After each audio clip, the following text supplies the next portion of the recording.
أعوذ بالله من الشيطان الرجيم. بسم الله الرحمن الرحيم. الحمد لله رب العالمين الرحمن الرحيم مالك يوم الدين. صدق اللہ العظیم. میں گواہی دیتا ہوں کہ اللہ ایک ہے اور وہی عبادت کے لائق ہے. وہ تمام مخلوق کا پالنے والا خالق، مالک اور رازق بھی ہے. میں اس بات کی گواہی دیتا ہوں کہ محمد مصطفیٰ احمدی مجتبی رسول عربی صلی اللہ علیہ وسلم اللہ رب العزت کے بندے اور آخری رسول ہیں اور خاتم النبیین بھی ہیں.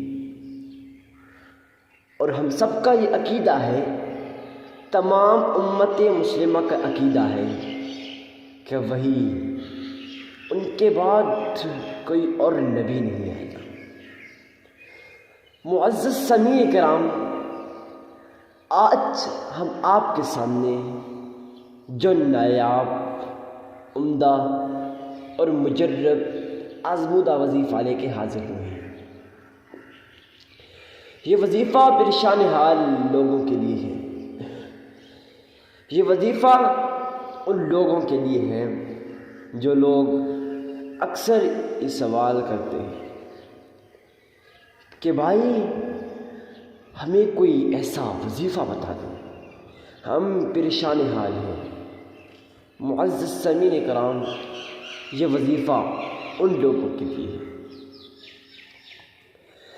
معزز سامعین کرام، وظیفہ پڑھنا کیسے ہے، کون سے وقت پڑھنا ہے، کیسے پڑھنا ہے، یہ مکمل ڈیٹیل آج کی اس ویڈیو میں آپ سے شیئر کرنے والا ہوں. مگر اس سے پہلے ایک بات لازمی عرض کروں. معزز سامعین کرام، آپ نے ویڈیو پہ اینڈ تک جڑے رہنا ہے، کسی بات کو سکپ نہیں کرنا تاکہ آپ لوگوں کا نقصان نہ ہو جائے. اب بعض بھائی کیا کرتے ہیں، وہ ویڈیو کو سکپ کرتے جاتے ہیں، وظیفہ سن لیتے ہیں، پھر بھاگ جاتے ہیں. معزز سامعین کرام، پھر پرسنل کے اندر واٹس ایپ پہ میسیجز کرتے ہیں کہ حضرت ہمارے وظیفے قبول نہیں ہو رہے، ہماری دعائیں قبول نہیں ہو رہی، جو وظیفے آپ بتاتے ہیں وہ قبول نہیں ہوتے، میں کیا اور جو بتاتے ہیں وہ بھی قبول نہیں ہوتے، ایسی کون سی وجہ ہے؟ تو بھائی، آپ ان اہم مسائل کو سن نہیں پاتے، سمجھ نہیں پاتے. جو اہم مسائل ہم آپ کو وظیفہ بتانے سے پہلے بتا دیتے ہیں، پھر آپ شکوہ کس بات کا کرتے ہو کہ بھائی ہمارے وظیفے قبول نہیں ہوتے. معزز سامعین کرام، شروع کرتے ہیں آج کے اس نایاب، مجرب، آزمودہ، عمدہ، نایاب تسبیح کو. معزز سامعین کرام، آپ نے سب سے پہلے اللہ کے حضور صدقہ دینا ہے. آپ صدقہ دینا کتنا ہے اور کس کو دینا ہے؟ معزز سامعین کرام،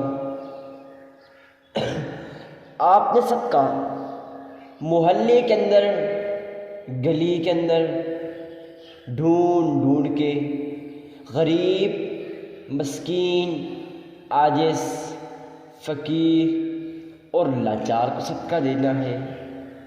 کیوں بھائی؟ اب ان کو صدقہ کیوں دینا ہے؟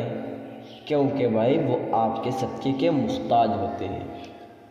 جب آپ کسی غریب مسلمان بھائی کی مدد کرتے ہیں، یقین جانے میرا رب آپ کی مدد کرتا ہے، آپ کو غیب کے خزانوں سے رزق عطا کرتا ہے، ایسی جگہ سے رزق عطا کرتا ہے جہاں سے وہم و گمان بھی نہیں ہوتا، آپ کے ذہن میں بھی نہیں ہوتا کہ بھائی اتنی دولت کہاں سے آ رہی ہے، ہمارے کاروبار کیسے چل گئے ہیں.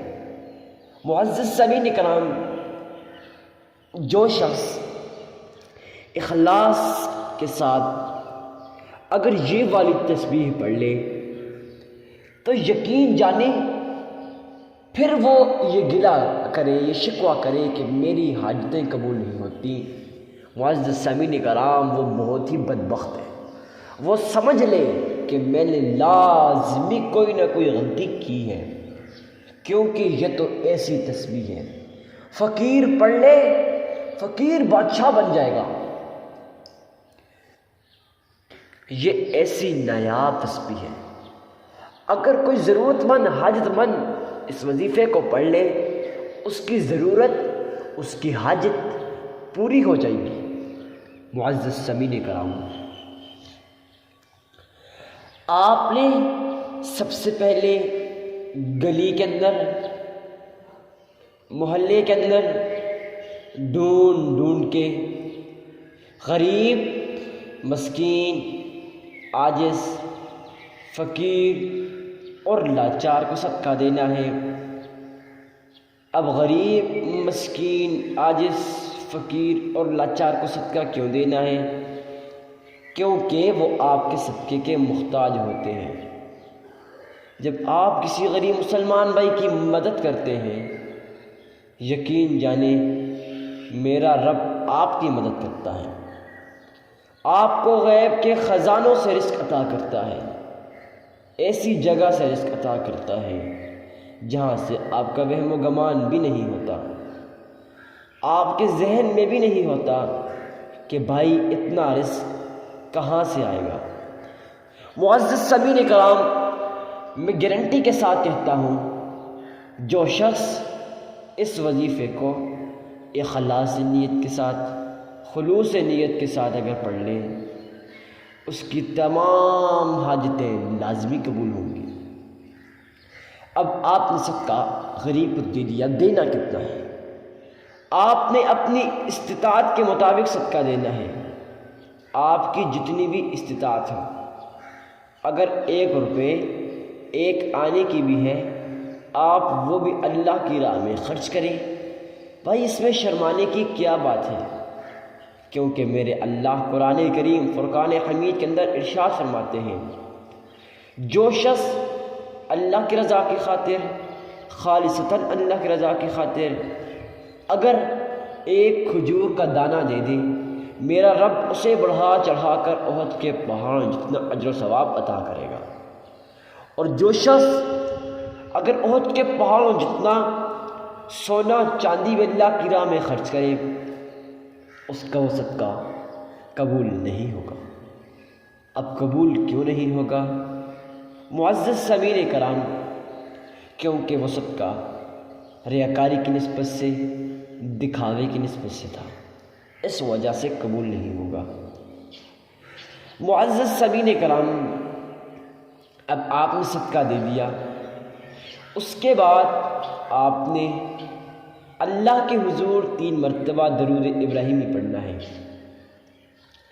اب یہ اس بات کو ایک ذہن میں بٹھا لیں، خیال رکھنا کہ جب آپ درود ابراہیمی پڑھ رہے ہوں تو آپ نے تلفظ کا صحیح ادا کرنا ہے، صحیح ادائیگی کرنی ہے، ورنہ قرآن مجید کے اندر زبر، زیر اور پیش کو غلط پڑھنے سے اس لفظ کا سارا معنی و مفہوم بدل جاتا ہے۔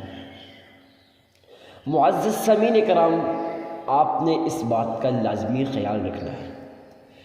اب آپ نے صدقہ دے دیا، پھر درود ابراہیمی اب پڑھ رہے ہیں، 1 مرتبہ میرے ساتھ پڑھ لیں، اللہم صلی علی محمد وعلی آل محمد كما صليت على إبراهيم وعلى آل إبراهيم إنك حميد مجيد اللهم بارك على محمد وعلى آل محمد كما باركت على إبراهيم وعلى آل إبراهيم إنك حميد مجيد۔